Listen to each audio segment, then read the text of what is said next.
podcast kali ini saya akan membicarakan tentang perbaikan peredaran benih kelapa sawit bermutu bersama salah satu perwakilan dari PPB TPI yang merupakan singkatan dari Perkumpulan Penangkar Benih Tanaman Perkebunan Indonesia bersama narasumber yang luar biasa dan expert di bidangnya. Langsung saja saya perkenalkan Bapak Insinyur Rusbandi yang menjabat sebagai Sekretariat Jenderal. Selamat datang Bapak Rusbandi ya. Saya berbicara dengan Bapak Rusbandi ya. Bapak, apa kabar Bapak? Baik. Alhamdulillah baik, sehat dan bahagia ya Pak, pastinya ya. Alhamdulillah. Bapak, saya nggak sabar nih dan suatu kehormatan juga untuk saya bisa berbicara dan ngobrol langsung sama Bapak di sini di podcast Bun.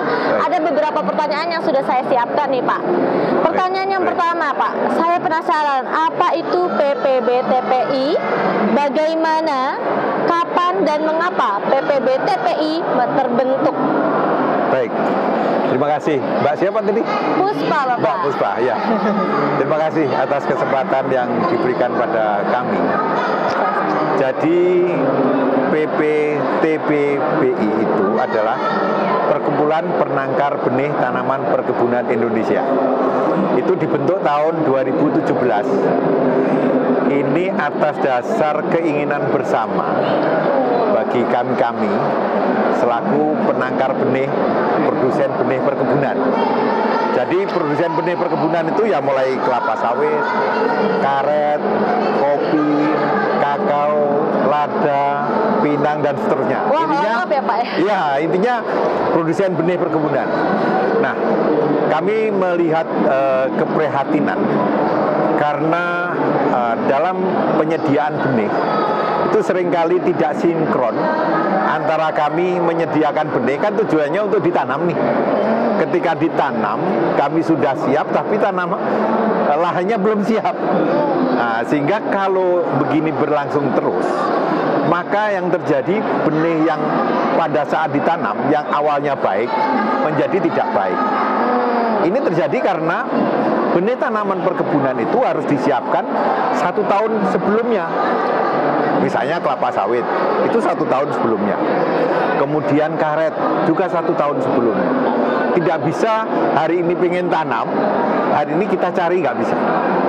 Dan kebetulan kalau tanaman itu seperti karet, kemudian kopi, ini kan ada musim bijinya. Iya Pak. Nah, sehingga diperlukan atau tidak tahun depan, maka tahun ini juga harus sudah dibibitkan. Maka ini yang harus kita komunikasikan kepada pembelinya. Nah, komoditi perkebunan itu umumnya pembelinya adalah mitranya sebagian besar adalah pemerintah. Maka harus disesuaikan dengan kebutuhan pemerintah, kan gitu. Jadi maka kami berinisiatif untuk membangun perkumpulan ini supaya kita ada terjalin komunikasi antara kami sebagai penyedia benih dengan pemerintah sebagai perantara penggunanya, karena penggunanya pasti diedarkan kepada petani. Baik, dan Bapak. Itu didirikan tahun 2017 dan kita juga sudah diperpanjang 5 tahun kemudian tahun 2022. Nah, ini masih tahun 22 sampai 2027. Itu kira-kira. Jadi nggak disayangkan lagi ya Pak yang dulu kita punya benihnya tapi lahannya nggak ada seperti itu. Jadi benihnya tidak semaksimal itu ya Pak. Ya. Ditambah lagi ada kerjasama dengan pemerintah. Jadi bisa lebih terarah lagi. Bisa lebih terarah.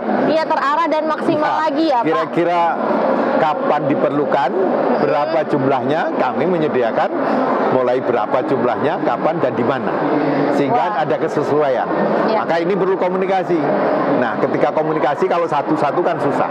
Tetapi dengan ada perkumpulan ini, kami bisa berkomunikasi secara bersama-sama. Jadi lebih mudah lagi apa untuk mendapatkan informasi pastinya. Ya. Dan ada nggak sih Pak visi misinya sendiri dari PPB TPI itu? Ya, tentu dengan kaitan dengan tadi tujuannya adalah kita ingin membangun benih bersertifikat berkualitas. Visinya pendek itu, membangun benih bersertifikat dan berkualitas. Membangun benih yang bersertifikat dan berkualitas. Ya. Berarti terpercaya ya Pak? Ya, betul. Kan bersertifikat itu artinya jaminan Jadi benih yang diproduksi oleh kita, jaminan itulah yang terbaik yang kita akan serahkan kepada penggunanya. Betul sih Pak, jadi kepercayaan itu penting ya Pak, apalagi Betul. untuk saat ini demi memperpanjang masa komoditasnya itu sendiri ya Pak, komunitas dari Kita PPB. tahu Mbak, begini, benih itu kenapa harus demikian? Karena benih perkebunan itu urus jangkanya panjang. Misalnya karet, itu sampai 30 tahun. Kelapa sawit juga hampir 30 tahun. Loh, kalau benihnya salah, terbayang nggak kira-kira kerugiannya berapa? Betul sekali Pak. Kan kalau jagung sekali panen sekali sudah selesai kan gitu kan. Kalau kelapa sawit kan panen terus-menerus. Jadi kalau benihnya tidak benar, maka yang terjadi kerugian juga akan jangkanya panjang. Apalagi kita semua tahu ya Pak, kelapa sawit itu tidak murah ya Pak. Betul. Modalnya tidak murah. Iya, investasinya hari ini itu sampai dengan 30 tahun yang akan datang. Dan akan diketahui setelah panen. Nah, menjadi persoalan kan? Iya. Kalau kelapa sawit kan panennya 3 tahun. Berarti kalau 3 tahun bagaimana? Baru tahu mau diteruskan atau tidaknya, atau tidak. Sudah investasi sudah besar kan? Karena bibitnya itu ya Pak. Itulah yang menyebabkan kualitas benih perkebunan itu harus betul-betul benih yang bagus, yang punya kualitas dan juga terpercaya. Makanya itu itulah ya, tercermin dalam visi kita. Ada visinya dalam bentuk bersertifikat dan berkualitas unggul. Setuju Bapak saya itu, karena itu impactnya sangat jangka panjang ya Pak, perlu waktu dan juga modal yang tidak sedikit seperti itu. Benar. Pak, ada pertanyaan lagi nih Pak dari saya, mengapa peredaran benih kelapa sawit itu bermutu harus diperbaiki?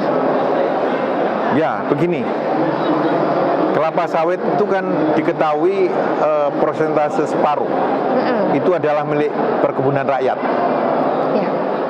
Dan perkebunan rakyatlah yang sering dan sampai dengan hari ini yang benihnya itu banyak ditanam dari benih ilegal.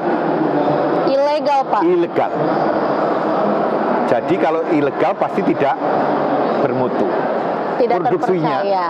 Itu kira-kira sekitar 40-60% dari benih aslinya. Artinya seberapa jauh kerugiannya sangat besar kalau itu menanam benih yang ilegal. Bisa dibayangkan kalau itu dalam luasan yang sangat luas, kemudian tanamannya sebagian besar didominasi benih ilegal, berapa pemborosan sumber daya alam, lahan yang seharusnya bisa menghasilkan produktivitas tinggi, tetapi produksinya jelek. Sangat disayangkan ya Pak. Sayangkan. Untuk banyak orang terutama. Iya, karena itulah maka peredaran benihnya harus diperbaiki. Baik Bapak, sehubungan dengan permasalahan tadi nih Pak, pandangan PPB TPI untuk memperbaikinya itu seperti apa ya Pak? Jadi begini, yang pertama untuk memperbaiki benih kelapa sawit itu kan harus standar. Standar ya. Iya. Standar itu artinya benih yang sudah diproses melalui benih yang ditetapkan oleh pemerintah. Kalau benih kelapa sawit itu ada 2 level. Pertama dalam bentuk kecambah, itu diproduksi oleh sumber benih. Kemudian kalau itu pembesaran, produksinya oleh seperti kami, penangkar. Itu hasilnya adalah bibit, dalam bentuk bibit. Nah, kalau untuk kecambah, itu ditetapkan dengan Menteri Pertanian. Tapi peredarannya ini tidak bisa sembarangan orang beli, harus beli langsung. Tetapi kenapa beli langsung? Karena kecambah itu, kelapa sawit itu, mau kecambah mau bibit, itu tidak bisa bedakan ini benih benar atau benih tidak benar. Jadi karena sulitnya, maka kelapa sawit itu diatur dengan peredarannya dengan dokumen. Jadi seperti sepeda motor itu Pak, ada fisiknya motornya, ada suratnya. Iya. Nah, bibit kelapa sawit itu kira-kira seperti itu. Oh seperti itu, jadi ada jaminannya tersendiri. Betul. Untuk pembibitan gitu ya. Iya. Baik Pak Rusbandi, saya ada pertanyaan lagi Pak. Bagaimana pandangan PPB TPI untuk memperbaiki situasi tersebut? Ya, baik. Jadi begini, pengawasan peredaran ada 2 bidang yang harus diperbaiki. Yang satu produsen, seperti kami. Yang satu tugas sertifikasi dan pengawasan peredaran. Itu dilakukan oleh pemerintah.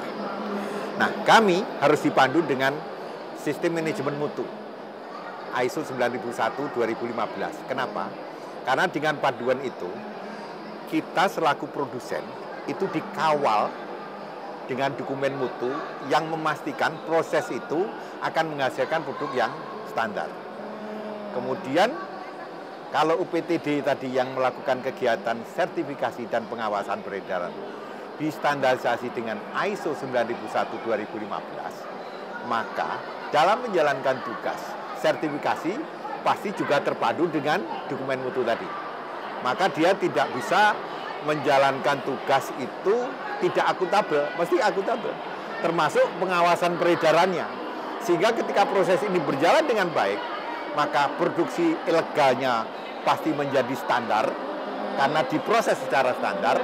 Kemudian sertifikasinya juga dilakukan dengan standar karena dipandu dengan dokumen yang standar.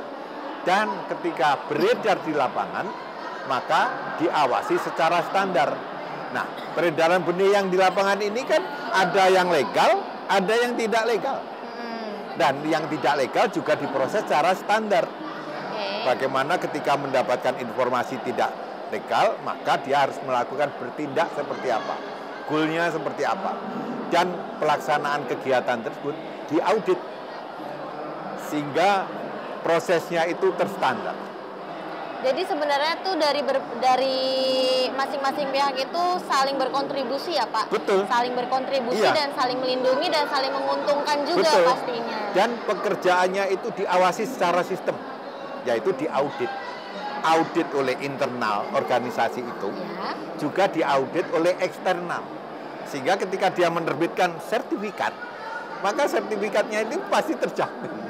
Karena bukan pekerjaan dia saja yang mengawasi, tetapi juga lembaga sertifikasi, lembaga sistem manajemen mutu yang mengawasi secara sistem. Baik Bapak, jadi PPB TPI ini udah pasti bibit yang dikeluarkan sudah pasti terpercaya ya Pak, ya, gitu. Gitu. Bapak kalau misalkan nih Pak, orang-orang yang awam, yang baru mau cari bibit, itu bisa ya Pak berarti menghubungi PPB TPI ya? Bisa, bisa banget ya Pak. Jadi ya? memang kita berusaha menyediakan benih itu kapan saja. Ya. Kapan saja petani mau, kami ada. Makanya ini kemampuan memprediksi ini, keahlian itu harus punya. Iya Bapak. Di balik itu semua, apa sih Pak harapannya setelah ada perbaikan itu sendiri?